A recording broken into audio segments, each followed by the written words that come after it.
ഭയപ്പെടുകയോ പരിഭ്രമിക്കുകയോ നിൻ്റെ ദൈവമായ കർത്താവ് നീ പോകുന്നിടത്തെല്ലാം നിന്നോട് കൂടെ ഉണ്ടായിരിക്കും.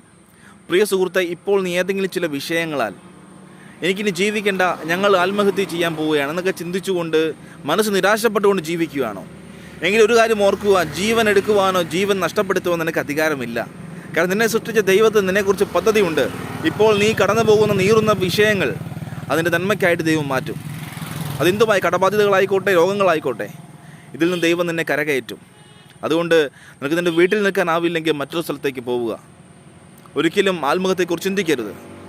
അങ്ങനെ ചിന്തിക്കുന്നുണ്ടെങ്കിൽ അത് നിൻ്റെ ആത്മാവിനെ നീ നഷ്ടപ്പെടുത്തുകയാണ് ചെയ്യുന്നത്. യേശുക്രിസ്തു പറയുന്നു, ഭയപ്പെടേണ്ട, ഞാൻ നിന്നോട് കൂടെയുണ്ട്. യേശുക്രിസ്തു നിന്നെ സ്നേഹിക്കുന്നു. ഈ വീഡിയോ സന്ദർശനം കാണുന്നുണ്ടെങ്കിൽ ദൈവം നിന്നെ സ്നേഹിക്കുന്നത് കൊണ്ടാണ്. അതുകൊണ്ട് ഇപ്പോൾ ചിന്തകളൊക്കെ മാറ്റി നീ പ്രാർത്ഥിക്കുക. യേശു നിൻ്റെ ജീവിതത്തിൽ പുതിയ വഴി തുറക്കും. ഈ ദിവസം ദൈവശക്തി നിൻ്റെ മേൽ വ്യാപരിക്കും. നീ അനുഗ്രഹിക്കപ്പെടും. നീ അനുഗ്രഹിക്കപ്പെട്ട വ്യക്തിയായി തീരും. God bless you.